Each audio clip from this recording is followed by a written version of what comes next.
Hey everybody, Dr. Retzik back with you here again.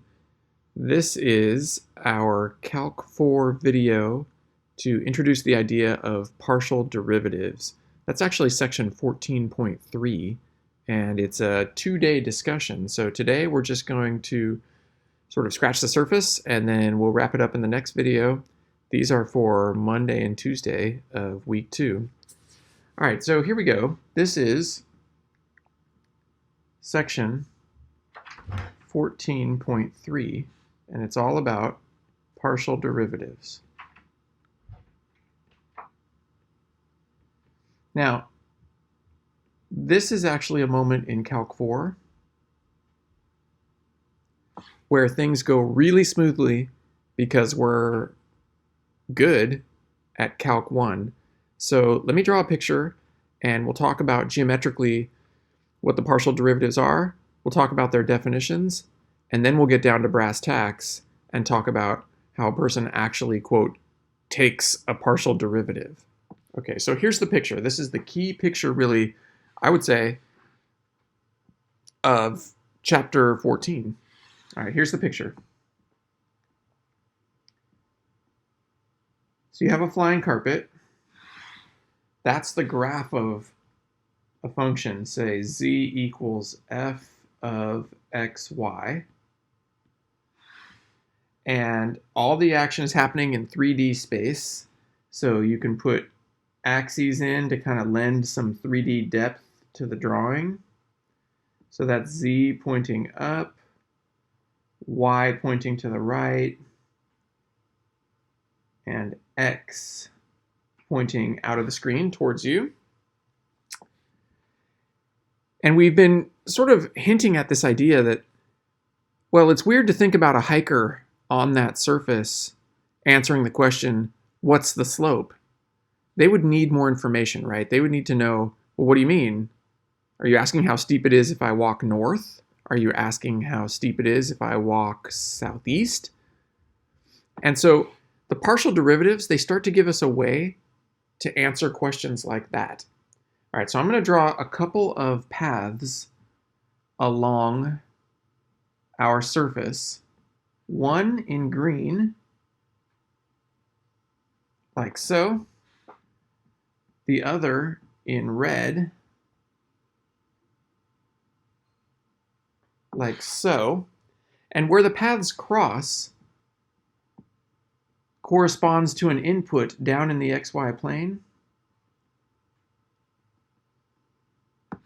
Let's say that input is at the point x naught, comma y naught. So flat down there in the domain is this point x naught, comma y naught.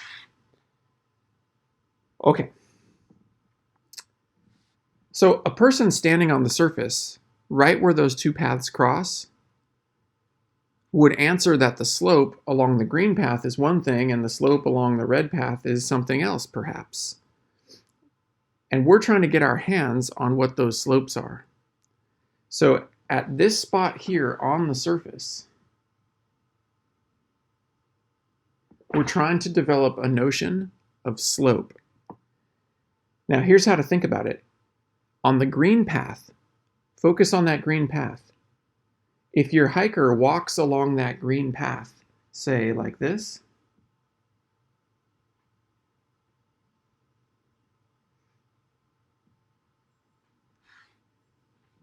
your hiker is walking above a section of the domain,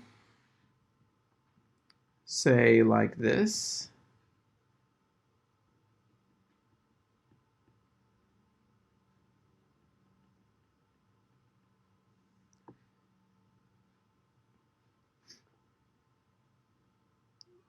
where x is changing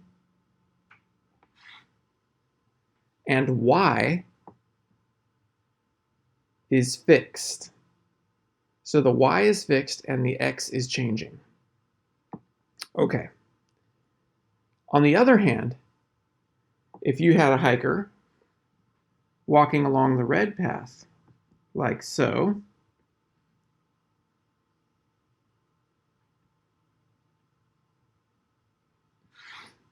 then that hiker would be walking along a path down in the domain.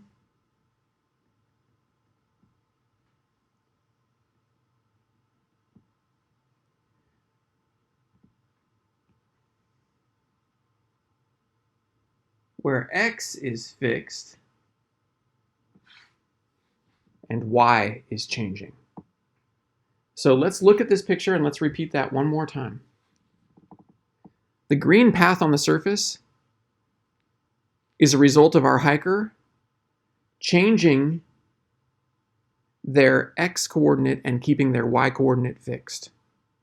The red path on our surface is a result of our hiker changing their y coordinate but keeping their x coordinate fixed. And that's what the partial derivatives are. They're telling you the slope when one of the variables changes but the other is held constant. Now, you can imagine in a Calc 1 sense that the slope, say, of the green curve, where x is changing and y is constantly equal to y naught, could be computed with the following limit. Let's change back into black pen. Let's do the limit as h goes to 0 of rise over run, just like in the olden days. And it's going to be f of blah minus f right at x naught, y naught. And now we have to decide what goes in that first set of parentheses. Well, let's say it one more time. You are currently focused on that green path. On the green path, the y coordinate is y naught all the time.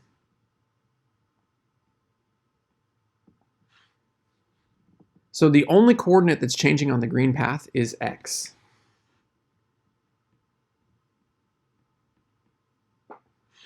So if we change x by a little bit, by a small amount h, and look at the difference, f of x naught plus h comma y naught minus f of x naught comma y naught, all divided by h, we're looking at a little tiny rise over run corresponding to changing x by a little bit, but leaving y fixed.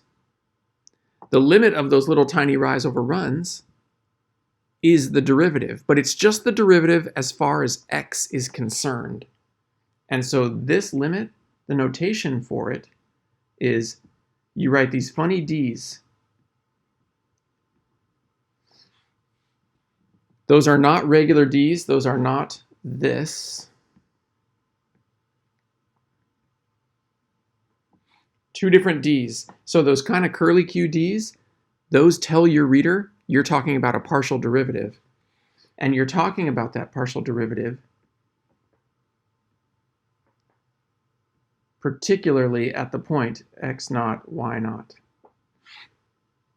So that's how we define the partial derivative with respect to x. What I'd like you to do is in the next 1 minute, just think for a moment, what modification would you make to figure out the slope of the red line at the point corresponding to x naught, y naught? The notation should be like this. Partial with respect to y at x naught, y naught equals, and it should be some kind of a limit. I want you guys to think about how you would fill in these ingredients. It's f of something minus f right at x naught, y naught, so that's a tiny rise in the numerator, divided by a tiny run. For the red line, x is fixed and y is changing. Go ahead, take a minute. Think about what goes in the parentheses.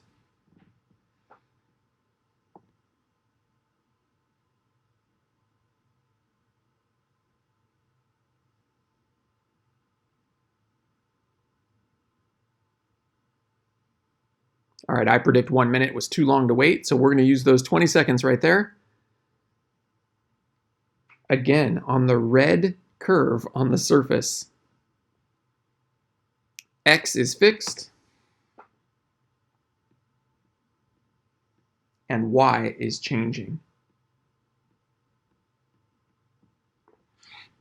So these are the definitions. These are huge for us. This definition, this is for the green curve. This definition here, this is for the red curve. They could give two totally different answers. Could be steep uphill if you walk on green, could be steep downhill if you walk on red, or they could both be downhill. It really depends on the surface. But that's it. Those are the definitions. You're talking about two different slopes in two different directions. If you like, you can think about two tangent lines, say like this. There's this tangent line here, and then there's this tangent line here.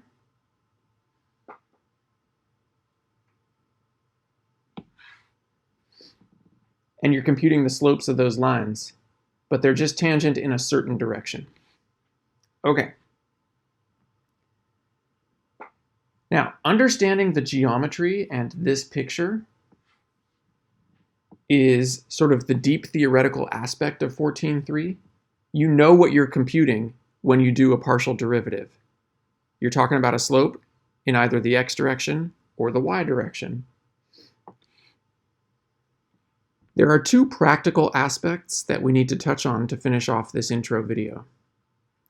Practical aspect 1, there are many, many notations for partial derivatives, and we need to look at the three most prominent. So we just have to live with this fact. When you read a book, you will see notations for partial derivatives vary throughout the book and certainly from book to book. So let's write this down again. df dx same as dz dx. So you're thinking there of z as the output variable. Z is what the function f spits out. So sometimes you just see dz dx, which is same as, and then this one is genuinely different. You just write f and you subscript it with a little x. Those all stand for the same thing. Those are the slope in the x direction. Likewise, got df dy, which is same as dz dy, which is same as f sub y. So you'll see all three of those as you're doing your reading, and they all mean the same thing. They all mean the slopes of those paths on the surface, either in the purely x direction or in the purely y direction. Okay, last practical matter. You got to be able to take some partial derivatives. Now, this is where we get a little bonus in Calc 4 that didn't exist when we did this in Calc 1. In Calc 1, you had to stumble upon power rules, say, straight from the definition, because the definition was all you had. Here, we can just cut to the chase. Every bit of differentiation technique that you guys know is the same. So I want to look at a couple examples.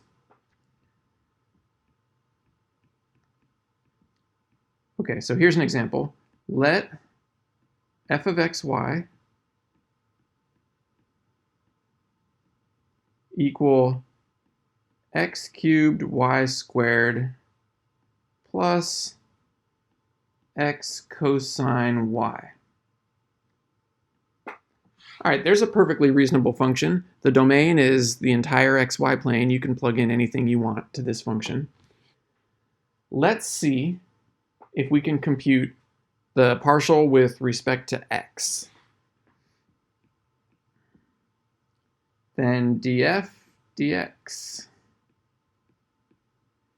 equals, okay, now, here is the master rule of thumb. If you're trying to compute a partial derivative, with respect to x, you have to force your mind to see x as the variable and y as constant.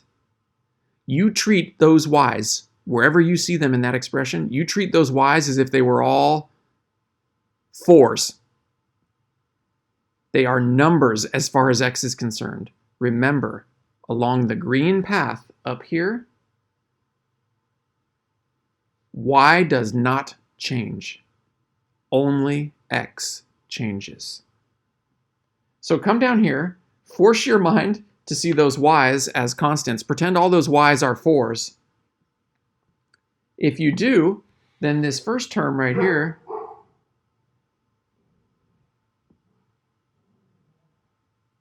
is just a constant times x cubed. So the derivative of that first term is nothing other than 3x squared times y squared. You were treating that y squared as constant and just differentiating with respect to x, like the olden days. Look at the second term. You are treating that y as constant. So when you're trying to differentiate this piece, x is the variable. Cosine y, that's just a number. That may as well be a half. In which case, the derivative of x times a half would just be a half. So the derivative of x times cosine y is just cosine y.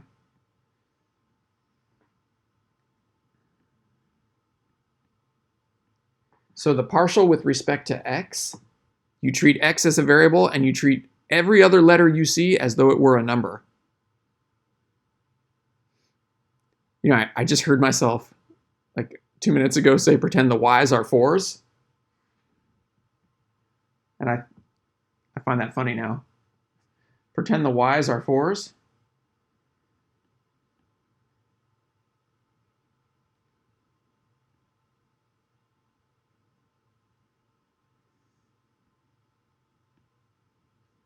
They kind of do look like 4s.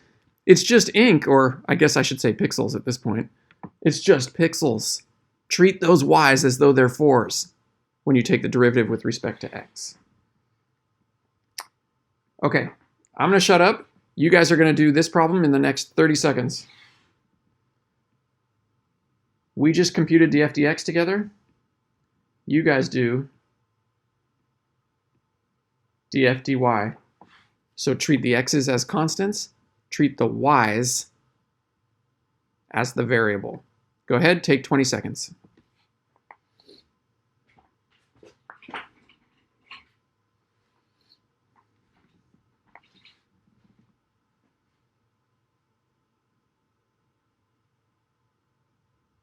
Ten more seconds.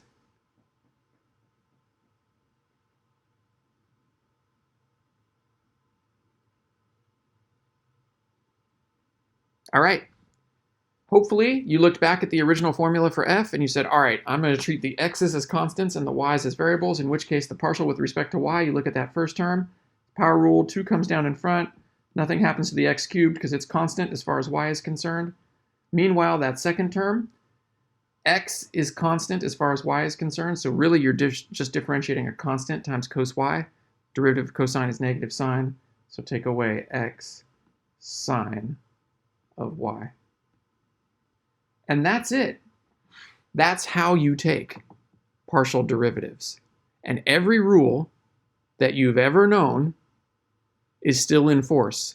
So chain rule, quotient rule, product rule. Every derivative formula that you know, you still know. You just have to force your mind to see one of the variables as fixed and the other as changing. All right, that's it for the intro video. That's what partial derivatives are. Theoretically, it's this picture which is key to you. You're thinking of slopes on a surface corresponding to paths where one of the variables is fixed and the other is changing. In practice, taking derivatives in Calc 4 is just as easy as it is in Calc 1. So smooth sailing as long as you can force your mind to see one of the variables as constant. All right, go practice. We have more 14.3 coming on Tuesday. All right, see you later.